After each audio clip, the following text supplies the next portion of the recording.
Bienvenue, aujourd'hui on va se pencher sur un livre tout simplement fondamental pour comprendre le bouddhisme, l'enseignement du Bouddha de Walpola Raoula.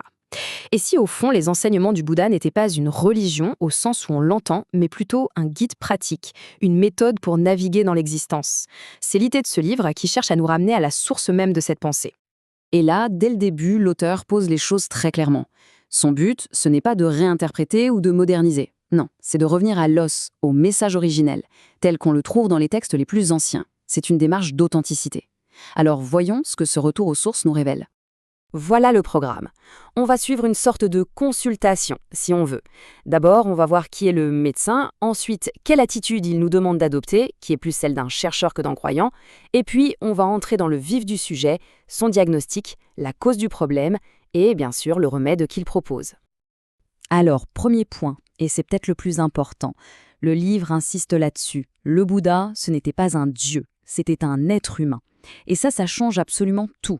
Ça veut dire que ce qu'il a accompli n'est pas le fruit d'un miracle divin, mais d'un potentiel humain. Et son parcours de vie le montre bien. Ce n'est pas une histoire de révélation divine, c'est l'histoire d'une quête. Une quête menée avec une détermination et une intelligence purement humaine.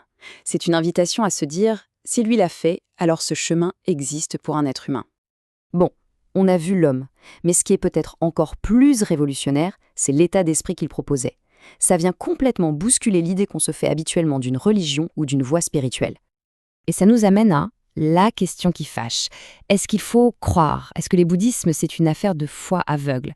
La réponse que l'on trouve dans les textes est, pour le moins, radicale. Et voilà, c'est en ne plus clair. En gros, le message c'est « Ne me croyez pas sur parole et ne croyez personne d'autre sur parole. Testez, expérimentez et ne gardez que ce que vous pouvez vérifier par vous-même. » C'est une approche quasi scientifique. Il y a même un terme technique pour ça, Eipasika. L'enseignement est une invitation à venir et voir, pas à venir et croire. Et la première chose que le Bouddha nous invite à venir observer sans phare, c'est la réalité de notre condition. C'est son fameux diagnostic. On entre maintenant dans le cœur du réacteur, les 4 nobles vérités. Et la toute première, c'est ce diagnostic, souvent résumé par le mot « souffrance », mais c'est bien plus complexe et profond que ça. Beaucoup pensent que le bouddhisme est pessimiste à cause de ce concept de dukkha. Mais le livre est très clair. Ce n'est pas du pessimisme, c'est du réalisme. C'est comme un médecin qui regarde une radio et dit calmement « voilà ce qui se passe ». Il faut d'abord voir la situation telle qu'elle est. Et ce dukkha, il a plusieurs couches. Il y a la couche évidente, la maladie, la douleur, la perte. Ensuite, il y a une couche plus subtile, l'impermanence de tout, même des moments heureux, ce qui crée une sorte d'anxiété de fond. Et enfin, il y a le niveau le plus profond, une insatisfaction fondamentale liée à la nature même de notre existence. Et cette insatisfaction, elle nous amène à une question vertigineuse. Mais qui suis-je, au fond? L'analyse du Bouddha est radicale. Quand on regarde sous le capot, on ne trouve pas un moi solide et permanent. On trouve juste une combinaison de 5 processus en changement constant. Notre corps, nos sensations, nos perceptions, nos pensées et notre conscience.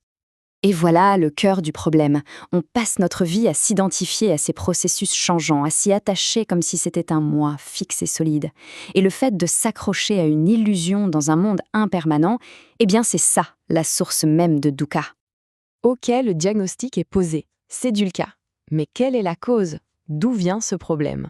C'est la seconde noble vérité. Et tout tient en un seul mot, très imagé. Ce mot, c'est tanha, qu'on traduit par la soif. C'est cette force en nous qui en veut toujours plus. Plus de plaisir, plus de sécurité, plus de reconnaissance. C'est un désir inextinguible qui nous pousse à nous accrocher aux choses, aux expériences, aux idées, en pensant que ça va nous satisfaire durablement. Et cette soif, elle a plusieurs visages. Il y a la soif évidente des plaisirs des sens. Il y a aussi la soif plus profonde d'exister, de devenir quelqu'un, de laisser sa marque. Et enfin, plus subtilement, il y a même une soif pour nos idées, nos croyances, nos opinions, qu'on défend bec et ongles. C'est ce moteur qui fait tourner la roue de l'insatisfaction.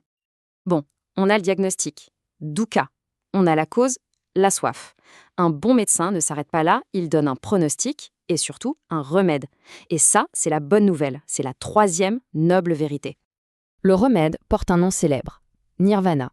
Ça veut dire littéralement extinction. L'extinction de la soif, la fin de dukkha. Mais attention, le livre nous met en garde tout de suite. Essayer de décrire le nirvana avec des mots, c'est une mission impossible. L'analogie est parfaite. Notre langage, nos concepts sont faits pour décrire notre monde conditionné, le monde de la soif. Le nirvana est, par définition, au-delà de ça. C'est pour cette raison qu'on le décrit souvent en négatif. C'est l'inconditionné, la non-naissance, la cessation. C'est ce qui reste quand la soif est éteinte. D'accord, tout ça est bien beau, mais on en fait quoi concrètement? Comment on passe du diagnostic au remède? Eh bien, la réponse se trouve dans une des métaphores les plus géniales et les plus libératrices jamais proposées.